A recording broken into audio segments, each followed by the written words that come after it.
Hello and welcome to another edition of Conspirator Brock's Pull List. This is my pull list for the weeks of February 3rd, 2016 and January 27th, 2016. The reason why I wasn't able to record last week's episode was because our books were completely delayed by a day, and so I didn't actually get my books until like Wednesday afternoon, and by that time I had other plans, and those plans included getting these nice bookcases up behind me,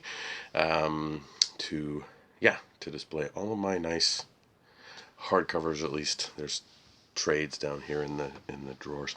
I'm gonna do a video probably, hopefully, which I say all the time. Well, it's an idea to do a video of showcasing my bookcases and what I want to do with them and stuff. So, but let's get right into it.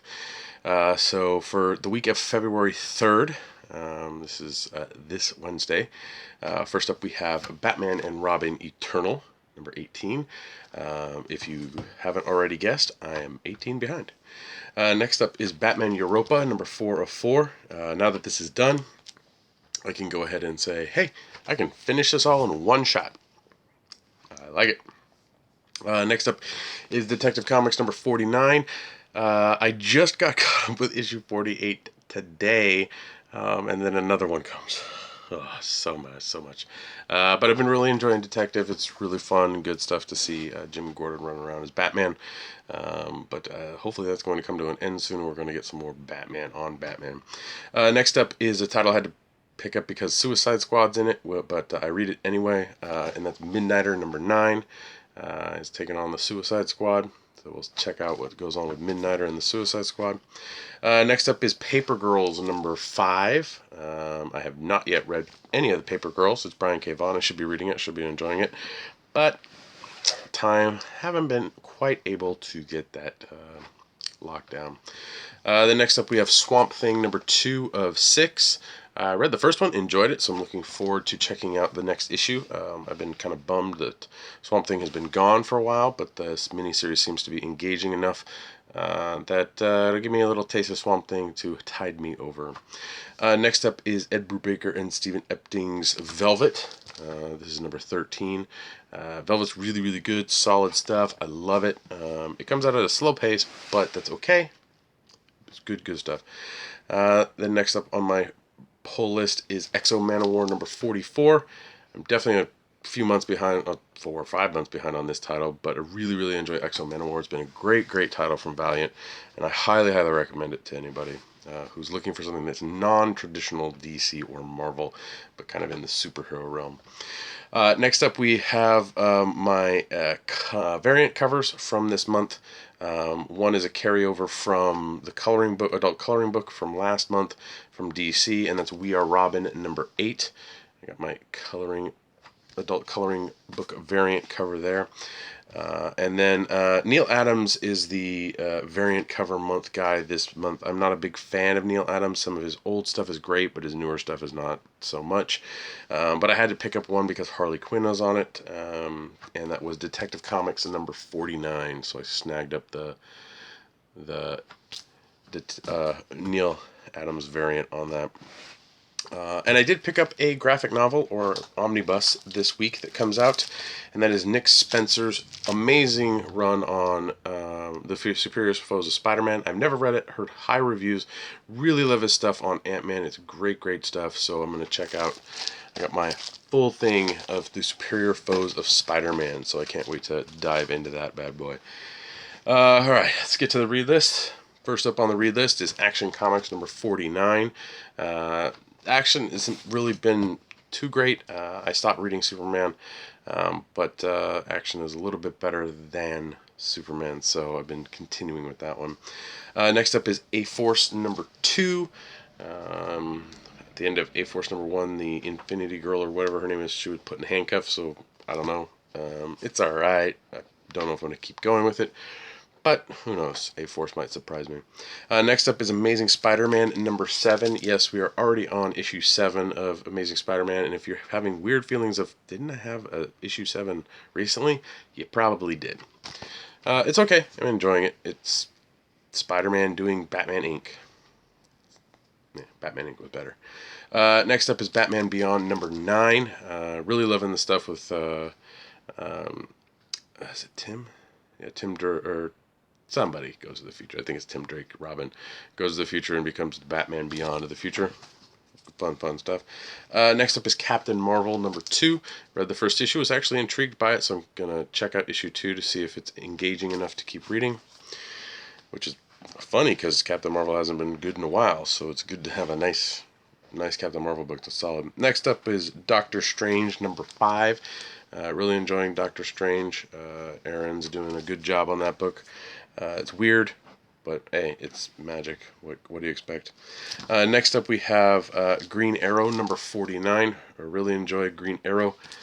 Even though Lemire's off of it, they've had a solid team, or writing and drawing and art. It's just good stuff. I'm gonna finish up that one. Make sure to have the trades because it's just good stuff.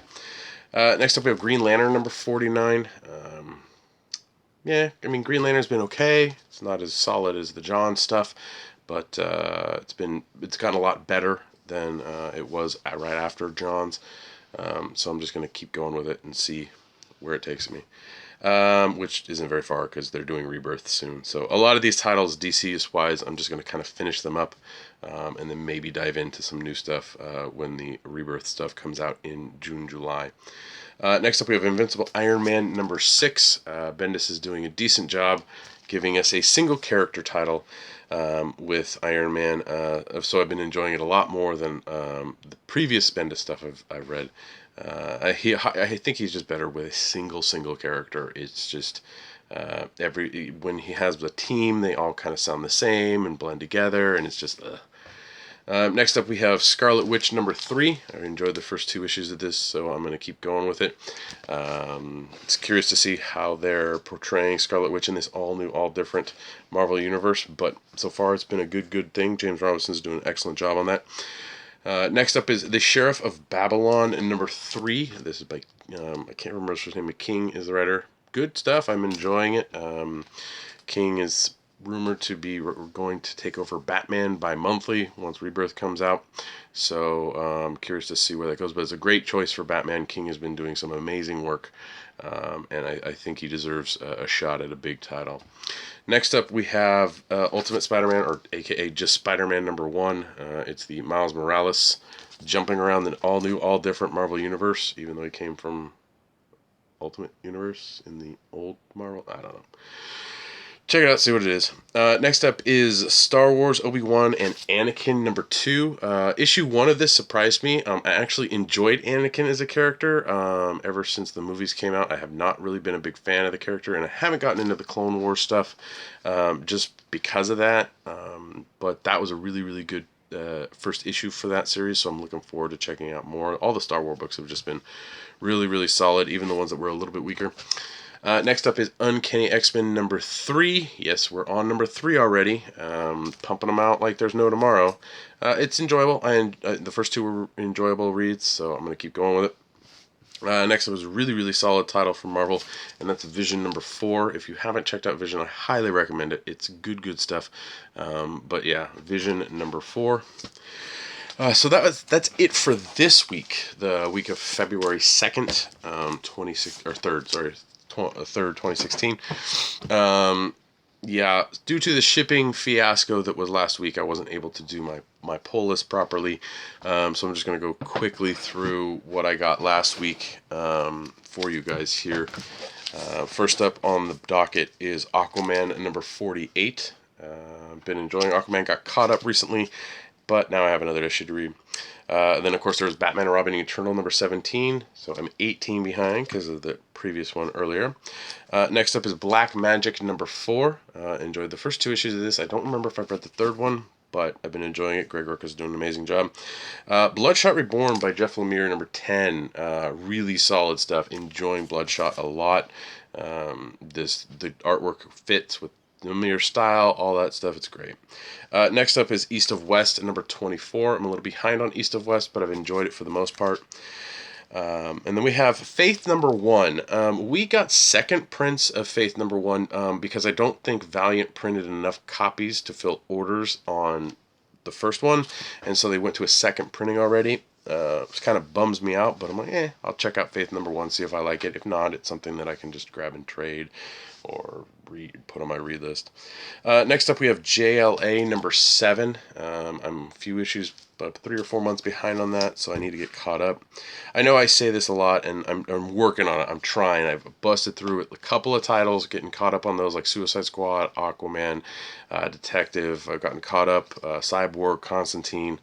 I'm just plugging away, but that's just the DC short box, not the independent short box. Next up is the Omega Men number 8. This is one I've gotten caught up on, so I'm curious to see where it goes. It's been really, really good so far. Next up is Outcast number 15. I'm definitely behind on this one. It's a really, really slow burn, so maybe something sped up in the time that I haven't been reading, or I need to get caught up, but we'll see if that's the case. Next up, we have Southern Bastards, number 13. Looks like Jason Aaron's back on writing credit on that one, which is good. Latour's a good writer, but he's really kind of a assistant writer or a co-writer is his strong points. A lot of his independent stuff I haven't really enjoyed too much. Next up is Suicide Squad Most Wanted, Deadshot and Katana. There's 2 covers to this. There's the Deadshot cover and there's the Katana cover, so you have your choice of either, or in my case, both. So curious to see what these it's 1 of 6. So I'm curious to see what they take and add on to that. So, yeah. Then I had a bunch of adult coloring book covers that I picked up. Aquaman number 48 had a nice one. Cyborg number 7 had a nice one. Cyborg is on my pull list. I just forgot to grab a regular copy of it 2 weeks in a row.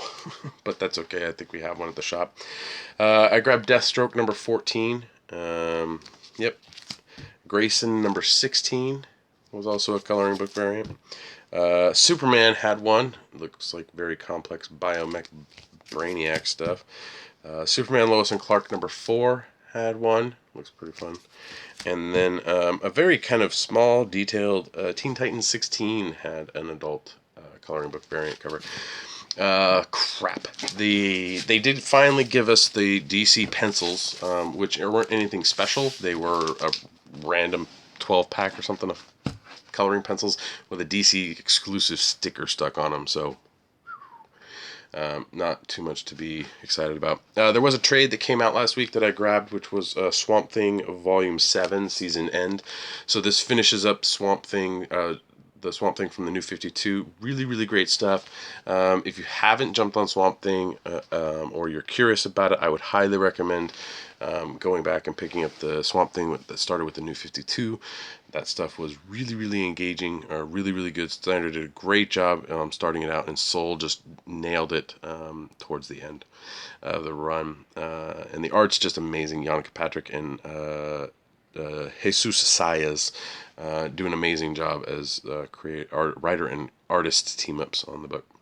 I did have reads that I had from last week, and that was All New Inhumans number 3, Avengers number 4, Carnage number 4, Daredevil number 3, Extraordinary X-Men number 6, Moon Girl and Devil Dinosaur number 3, Old Man Logan number 1, which was surprising. I enjoyed it. It was good. Star Wars Kanan number 10, and some DC titles, which was Deathstroke 14, Grayson 16, and Superman and Lois Clark number 4. So yeah, so I got a lot of reading to do. There's like piles of books in front of me now, and I already have short boxes of stuff together. So I've been trying to get on a schedule, as most of you know, with busy schedules and with kids or work schedules and all that, all the TV that's out, which I'm exceedingly behind on. Yeah, it just takes a lot of time. So I'm in the same boat as you guys. I did end up getting my bookcases finished, as you can see behind me. These are all my oversized hardcovers here, and then regular hardcovers here. Above those are the New 52 hardcovers, and above that I actually got the extra shelf with lighting. Let me see if I can adjust it down a bit for you guys so you can see. Flip this thing so I can get it. So yeah, so there's the top of the bookcase. I put my Game of Thrones collection of soft covers there with my Direwolf bookends. And then you see my Sandman Absolutes up there, and off in the distant little corner right up there, right there, you see her? That's my wonderful bombshell Harley that my awesome fiance grabbed for me for Christmas. I also have the Star Wars books that I need to read right there. So there's a lot of stuff. I need more shelves. I got this one, this big Billy one right here, and this smaller Billy one, and then over off to my right here, there's another small Billy, thin Billy like in there. But definitely need more space. I actually got cabinet doors for down here, so if I open this up, you should be able to see all my soft covers are in there. I need to get doors for the small ones here on the side and over on this one over here. And then I'm actually going to get the panel doors that are the glass inside or plastic inside, and then like a dark border, wood border, and those are going to go up on the top shelf, the extension shelf. Yeah, and then I also got lighting put in on these, so it really looks cool when it lights up. I would have had it lit up, but they put this like angled glare of light on the video, so I do apologize if the lighting is a little dark. I need to tweak around with the lighting in this room to get everything nice, and so you can see the brightness of the red facial hair and all that. Speaking of facial hair, my fiance went to Long Beach Hair Show this weekend, and she ended up getting me a beard trimmer, nose trimmer thingamabobber, so hopefully I'll learn how to do that a little bit better, and this monstrosity of a beard will maybe look a little bit better over time. So yeah, thanks again for watching. You can listen to me on the Comic Conspiracy podcast. We just recorded episode 246. It was Ryan, Charlie, and I talking about some of the DC Rebirth stuff and the rumors that are coming out. We had a question about what creative team would I like to see on a book, and I threw out Nick Spencer on a blue and gold book. Blue meaning Blue Beetle, Ted Cord, and gold meaning Booster Gold, and everyone thought that was the most amazing idea ever. And it is. Nick Spencer, Booster Gold, Blue Beetle book? I think so. You can follow me on Twitter. My handle's at Brock Sager. You can help me out and my fellow conspirators at patreon.com/comicconspiracy. For as little as $1 a month, you can, make sure we get our Lisbon amount paid and some pizza and help us get some stuff. So yeah, so appreciate all our Patreon backers, even our new ones this month. Thank you very much, guys. You can get comics from Comics Conspiracy digital storefront. If you're on my blog, any of the links you click will take you over there. I know on the 2nd of February they released a lot of Eric Larson Amazing Spider-Man just got put up there, so you should check those out. Yeah, a lot of stuff coming in the pipeline. So hopefully I'll be able to get a little bit better with the video quality. But again, I just wanted a nice background in the background, so you could stare at something and go ooh, instead of like a wall in a kitchen or just boxes of nothing. So, well, it's not nothing. They're full of comics, but you get the idea. So again, thanks again for watching, and I will see you next week.